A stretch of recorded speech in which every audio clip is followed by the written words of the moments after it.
के मंदिरों में जो बांग्लादेश में लगातार आक्रमण हो रहे हैं, आग लगाई जा रही है, मन बहुत दुखित है हमारा। देश में बार बार हिंदू राष्ट्र की मांग उठाने वाले बागेश्वर धाम के पीठाधीश्वर धीरेन्द्र शास्त्री ने बांग्लादेश में बने हालातों पर बड़ा बयान दिया है।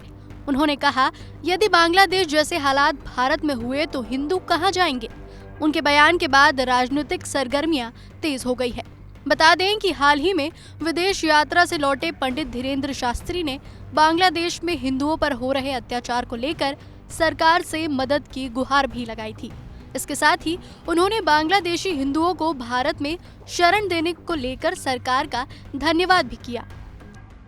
लगातार सोशल मीडिया और टीवी पर देखती हुई जो खबरें और हिंदुओं के मंदिरों में जो बांग्लादेश में लगातार आक्रमण हो रहे हैं, आग लगाई जा रही है, मन बहुत दुखित है हमारा, मन बहुत अप्रसन्न है हमारा। परंतु भारत सरकार ने एक कदम उठाया, बहुत संख्या में हिंदू भारत आना प्रारंभ हो गए। इसके लिए बहुत धन्यवाद।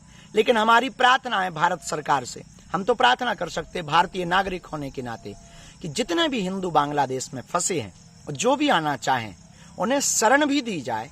एक और हमारी मांग है और विशेष अपील है, हिंदुओं से भी प्रार्थना है कि इस बात पर बहुत गौर करें, इस वीडियो को पूरा जरूर सुनें। और वो ये अपील है हमारी कि उनको विशेष अधिकार भी दिया जाए। उन्होंने कहा, बांग्लादेश के हिंदुओं की व्यवस्था हो जाएगी, उन्हें भारत में शरण मिल जाएगी। लेकिन अगर यही स्थिति भारत में उत्पन्न हो गई तो भारत का हिंदू कहां जाएगा। उन्होंने कहा कि भारत का हिंदू क्या हिंद महासागर, अटलांटिक या हिमालय पर शरण लेगा। प्रश्न ये उठता है कि बांग्लादेश के हिंदू तो भारत में आकर के शरण ले लेंगे, पर कल यही मुद्दा, यही स्थिति परिस्थिति भारत में उठेगी तो भारत का हिंदू कहां जाएगा। हिंद महासागर या अटलांटिका या फिर हिमालय जाएगा। लोग हमसे कहते थे कि आप हिंदू मुसलमान करते, और सच ये है कि हम हिंदू मुसलमान नहीं करते। हमने समय से पहले भारत के हिंदुओं को जगाने की कोशिश की तो आपने हमारा विरोध किया।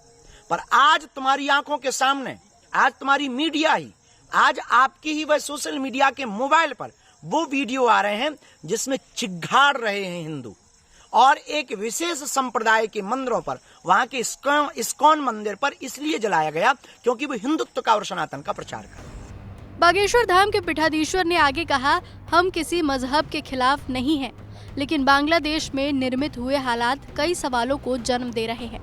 हिंदुओं से सवाल है कि अगर ऐसी स्थिति भारत में निर्मित हुई तो आप कहां जाओगे। हम किसी भी मजहब के खिलाफ नहीं।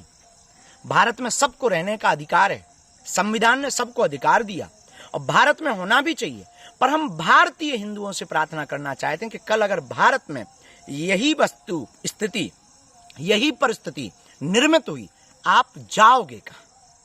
इसीलिए तो हम कहते हैं हिंदू राष्ट्र चाहिए, इसलिए तो हम कहते हैं सबको अधिकार चाहिए, पर कम से कम एक देश ऐसा हो जो हिंदुओं के लिए हो।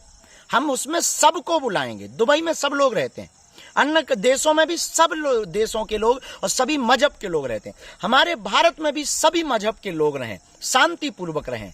लेकिन कम से कम दुनिया में रहने वाले अगर कोई हिंदू के ऊपर आफत आए तो वो भारत में अधिकार के साथ जी तो पाए, शरणार्थी तो न कहलाए। पंडित धीरेन्द्र शास्त्री ने आगे कहा कि ऐसी परिस्थितियों को ध्यान में रखते हुए हिंदू राष्ट्र की मांग उठा रहे हैं।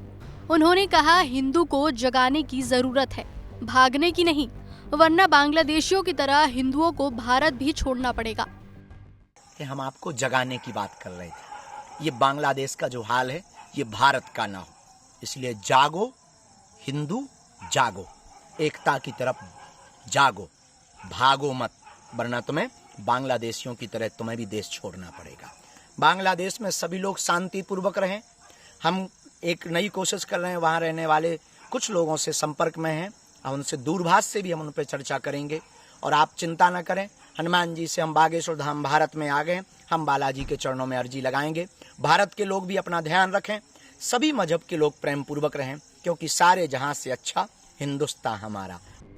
बता दें कि पंडित धीरेन्द्र कृष्ण शास्त्री अक्सर अपने बयानों से चर्चाओं में रहते हैं। इससे पहले भी हिंदू राष्ट्र बनाने की मांग को लेकर वो कई बार बयान दे चुके हैं। अब बांग्लादेश में हिंदुओं पर अत्याचार को लेकर जो मुद्दा उन्होंने उठाया है उस पर सियासी सरगर्मी बढ़ना तो तय है।